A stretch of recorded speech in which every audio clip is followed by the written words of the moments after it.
السلام علیکم ورحمۃ اللہ وبرکاتہ ان الحمد للہ نحمده ونصلی علی رسولہ الکریم اما بعد۔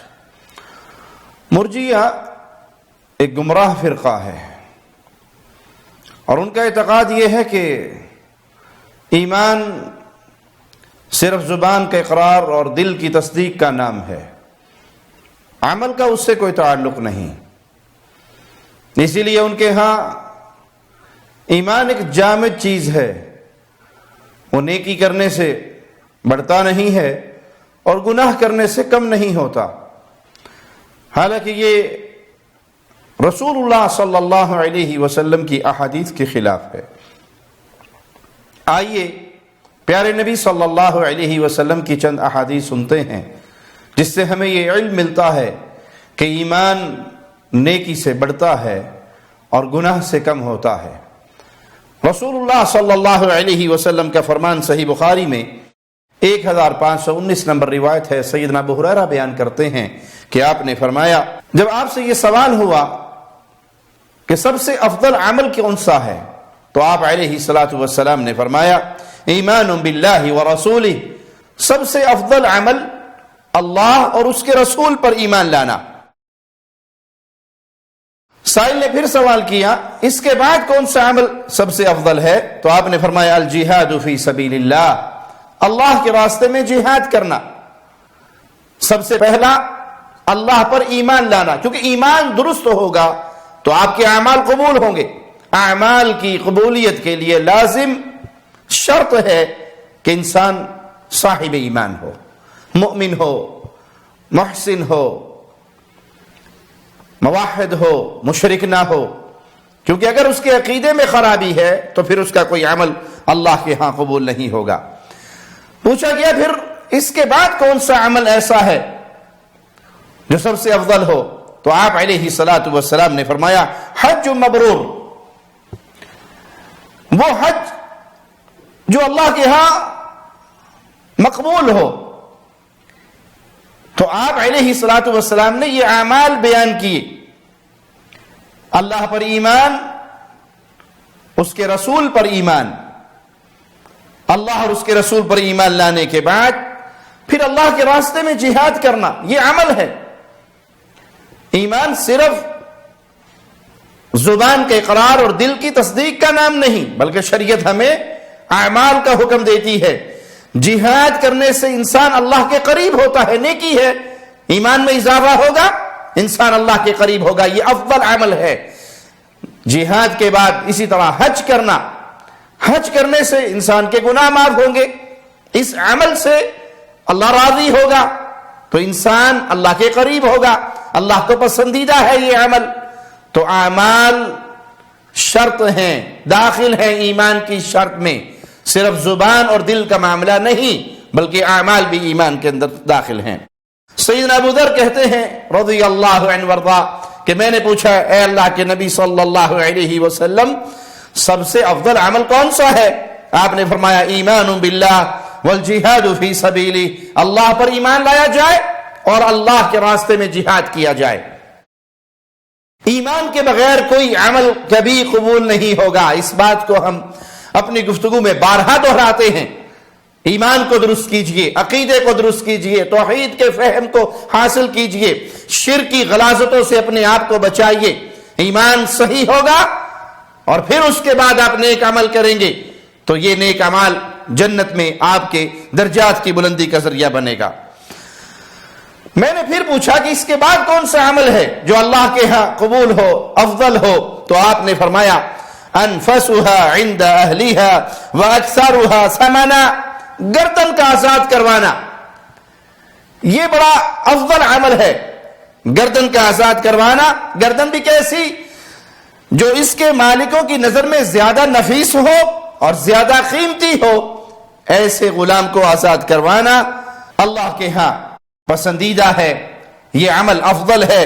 سیدنا ابو ہریرہ کہتے ہیں کہ میں نے رسول اللہ صلی اللہ علیہ وسلم کو فرماتے ہوئے سنا، الایمان بضع وسبعون او بضع وستون شعبہ، ایمان کے 70 سے اوپر یا 60 سے اوپر اجزاء ہیں، شعبے ہیں۔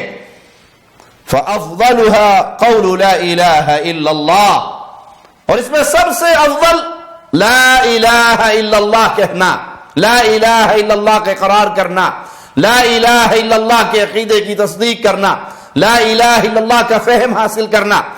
وَأَدْنَاهَا إِمَاتَةُ الْأَذَى عَنِ الطَّرِيقِ، یہ سب سے افضل چیز تھی لا الہ الا اللہ، اور سب سے آخری درجے کا جز کیا ہے؟ راستے میں سے تکلیف دہ چیز کو اٹھا دینا۔ کوئی مسلمان یہاں سے گزرے، کسی کو تکلیف نہ ہو، کسی کو پریشانی نہ ہو، راستے میں کانٹے پڑے ہیں، راستے میں کہیں درخت کی ٹہنی ٹوٹی گری ہوئی ہے، کوئی پتھر پڑا ہوا ہے، کوئی مسافر اس کی ٹھوکر سے گر سکتا ہے، تو راستے سے تکلیف دہ چیز کو ہٹا دینا، یہ بھی ایمان میں ہے۔ اب راستے سے تکلیف دہ چیز ہٹانا یہ عمل ہے یا نہیں؟ نبی کریم صلی اللہ علیہ وسلم نے جو ایمان کے اجزاء بیان کیے، شعبے بیان کیے، سب سے افضل بیان کیا اور سب سے کم بیان کیا آخری درجے کا، اور آخری درجے کا وہ بھی عمل ہے۔ وَالْحَيَاءُ شُعْبَةٌ مِّنَ الْإِيمَانِ، اور حیا بھی ایمان کی شاخوں میں سے ایک شاخ ہے۔ دل میں حیا مومن کے ہوتی ہے، مومن با حیا ہوتا ہے، مشرک بے حیا ہوتا ہے۔ اسی لیے آپ مومن عورتوں کو دیکھیں گے وہ با پردہ با شرع حجاب میں حیا والی بن کے، اور مشرکہ عورتوں کو دیکھیں گے وہ کبھی کسی پیر کے گلے لگی ہوئی، کبھی کسی پیر کے گلے لگی ہوئی، اپنے خامند کو اپنی انگلیوں پہ نچانے کے چکر میں پیروں کے گلے لگ جائیں گی۔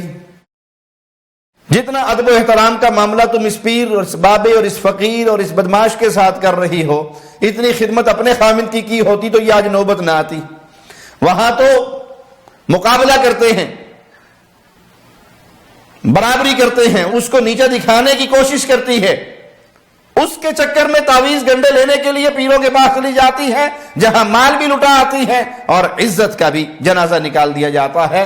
تو حیا ایمان کی ایک شاخ ہے۔ اذا لم تستحی فاصنع ما شئت، اور جب حیا ختم ہو جائے پھر انسان جو کچھ کرتا پھرے۔ دیکھ لیجئے یہ آج سوشل میڈیا پر حیا کا جنازہ نکلا ہوا ہے، بے حیائی عام ہے۔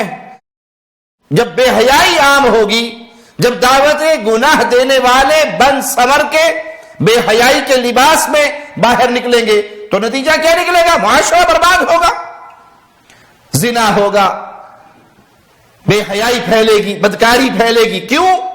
حیا کا دامن سمٹتا جا رہا ہے، بے حیائی عام ہوتی جا رہی ہے۔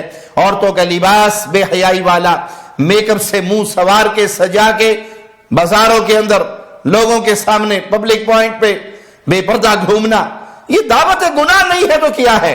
آپ صلی اللہ علیہ وسلم نے حیا کو ایمان کی ایک شاخ قرار دیا۔ ابن عباس رضی اللہ عنہما بیان کرتے ہیں، اور یہ روایت بھی صحیح بخاری میں 523 نمبر، کہ رسول اللہ صلی اللہ علیہ وسلم نے عبد القیس کے وفد سے فرمایا، آمرکم بالایمان باللہ، میں تمہیں حکم دیتا ہوں، امر دیتا ہوں کہ تم اللہ پر ایمان لے کر آؤ۔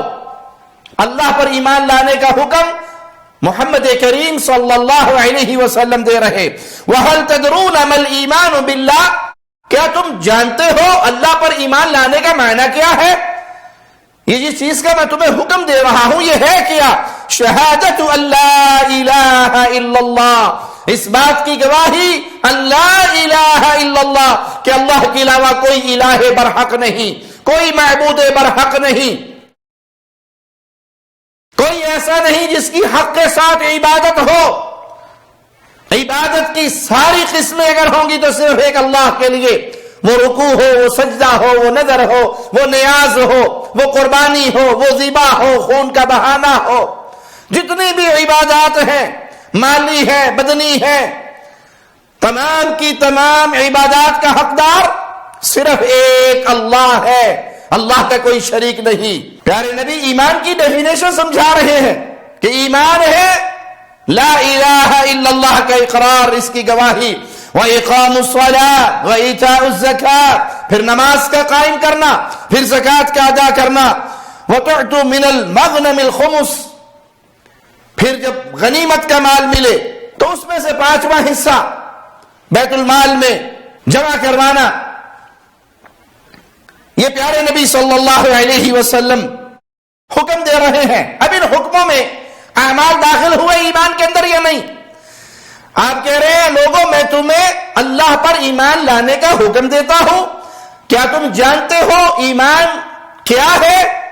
لا الہ الا اللہ کا اقرار، اور پھر نماز قائم کرنا، پھر زکوٰۃ ادا کرنا، اور غنیمت میں سے 5واں حصہ دینے کا میں تمہیں حکم دیتا ہوں. تو پیارے نبی صلی اللہ علیہ وسلم کی اس حدیث سے بھی ثابت ہوا کہ اعمال ایمان میں داخل ہیں. سیدنا جابر بن عبداللہ رضی اللہ عنہما کہتے ہیں کہ رسول اللہ صلی اللہ علیہ وسلم کو میں نے یہ فرماتے ہوئے سنا، ان بین الرجل وبین الشرک والکفر ترک الصلاۃ، انسان اور کفر و شرک کے درمیان جو چیز ہے وہ نماز کو چھوڑ دینا. نماز چھوڑ دینا عمل ہے، کون اس کا انکار کر سکتا ہے؟ یہ عمل کرو گے، نماز پڑھو گے تو مومنین کی صف میں شامل ہو جاؤ گے، مسلمانوں کی صف میں. لیکن اگر کوئی شخص اس عمل کو چھوڑ دیتا ہے تو کفر اور شرک اور آدمی کے درمیان جو چیز حائل ہے وہ نماز ہے. جس نے چھوڑ دیا وہ کفر کی وادی میں داخل ہو گیا. تو جن لوگوں کا یہ عقیدہ ہے کہ عمل کا ایمان کے ساتھ کوئی تعلق نہیں، ان کا یہ نظریہ، ان کا یہ عقیدہ رسول اللہ صلی اللہ علیہ وسلم کی احادیث کے خلاف ہے. اللہ سے دعا ہے اللہ ہمیں پیارے نبی صلی اللہ علیہ وسلم کی احادیث کے مطابق اپنا عقیدہ بنانے کی توفیق عطا فرمائے. اقول قولی ھذا واستغفر اللہ لی ولکم ولسائر المسلمین. شب گریزاں ہوگی آخر جلوائے خورشید سے، یہ چمن معمور ہوگا نغمائے توحید